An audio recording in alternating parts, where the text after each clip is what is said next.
Thank you, Dr. Lin, for that introduction. And wow, it is such a great honor to speak to you all today.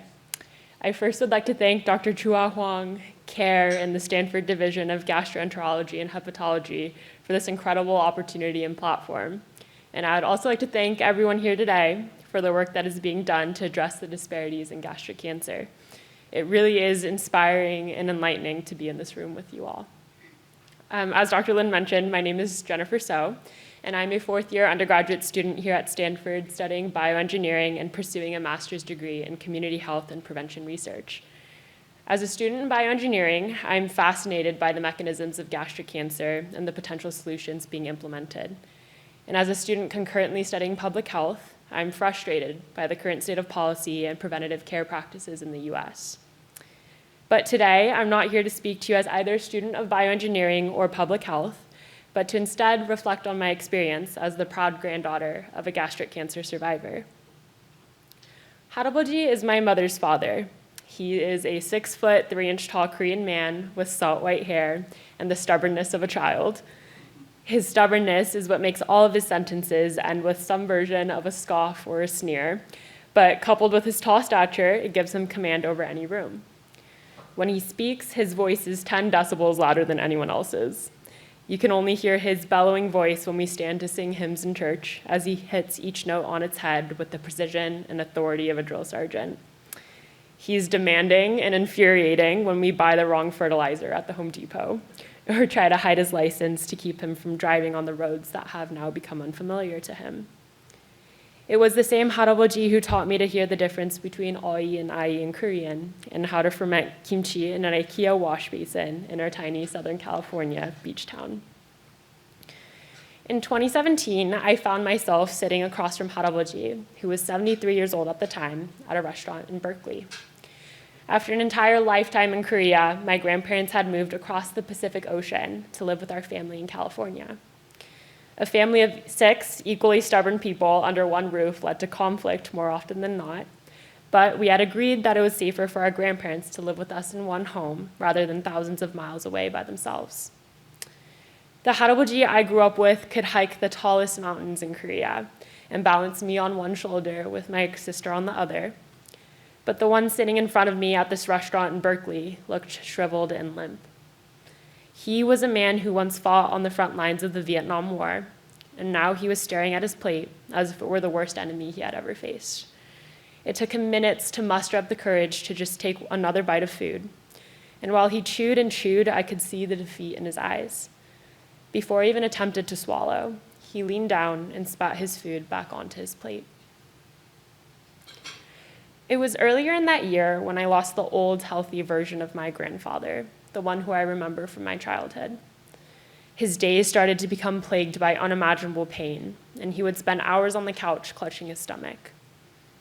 My grandfather had been assured by several doctors in the earlier months that his indigestion and pain were just normal signs of aging. And regardless of whichever new doctor's office we found ourselves in, the routine became the same. My mother would explain for him in English. His belly inflates like a balloon after each meal. The pain in his stomach is getting worse. The only thing he can keep down is chuk, or rice porridge. And I could always see the exasperation in my grandfather's eyes when he couldn't speak directly to the doctors himself. To contribute to the conversation, he would rotate between frantically pointing to his upper abdomen and miming his bloated stomach. And eventually, his nausea, heartburn, and inability to swallow grew worse. He began to lose weight, and I watched as the once built figure began to noticeably shrink. His symptoms were no longer dismissible to the doctors, so tests were finally ordered and a diagnosis was easily made thereafter. For the past 2 months, my grandfather had been living with gastric cancer. It wasn't until after my grandfather was diagnosed that our family learned of the disproportionate risk East Asian populations face for H. pylori infections.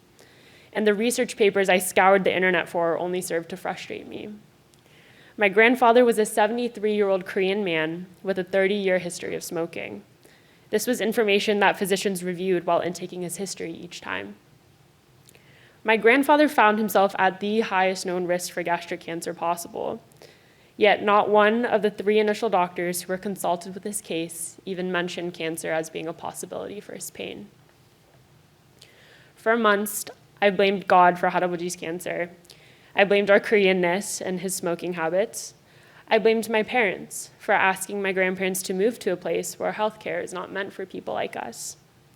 If they had stayed in Korea, he would have continued receiving gastric cancer screening with an endoscopy every 2 years, as he had been for decades.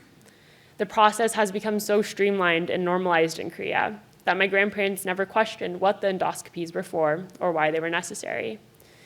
We didn't know how important routine endoscopies were or that we had to ask for them. And we were clueless about the fact that even if we had known to ask for regular endoscopic screenings for my grandparents, we would have had to pay the thousands of dollars out of pocket. We didn't learn these lessons earlier because we never considered that my grandfather's doctors could have missed something so important. My grandparents and mother returned to Korea for Haralboji to receive treatment. He underwent a subtotal gastrectomy, a procedure that removed the cancerous portions of his stomach. We video chatted every day during his 2-week recovery in the hospital, and he looked relieved to be back in Korea, talking with the nurses and doctors who he felt were able to understand him. He would update me on his recovery process, how he started to lead the others on his floor in daily walks around the hospital, and how the thought of his favorite food started to sound appetizing again. The color slowly came back to his face, and I could imagine his life after the hospital. His strong body would return, and I would get Haralboji back again.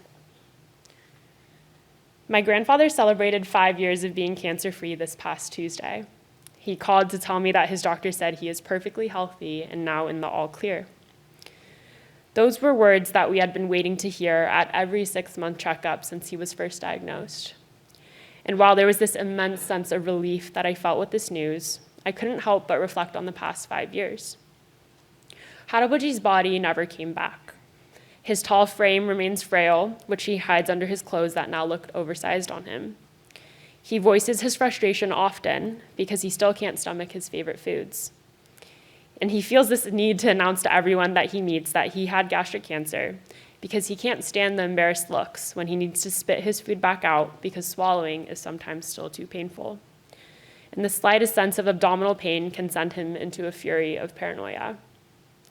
I never thought that when he lost half of his stomach, he would lose half of himself too. My grandfather's story is not an anomaly. We share this experience with thousands of immigrant families residing in the US who live unaware of gastric cancer and are rarely informed by their physicians about their disproportionate risk. Through sharing my grandfather's story, my wish is to further amplify the cries for regular endoscopies for gastric cancer screening in high-risk populations. I can't help but think of how different his life would look if guidelines for gastric cancer screenings were implemented in the US. I imagine he would be hiking some tall mountain right now, eating rice and kimchi straight out of the jar. Through the incredible work of the people in this very room, I hope that other families are able to avoid the pain, frustration, and confusion that our family endured with adequate screening and early detection processes. So thank you for all that you do.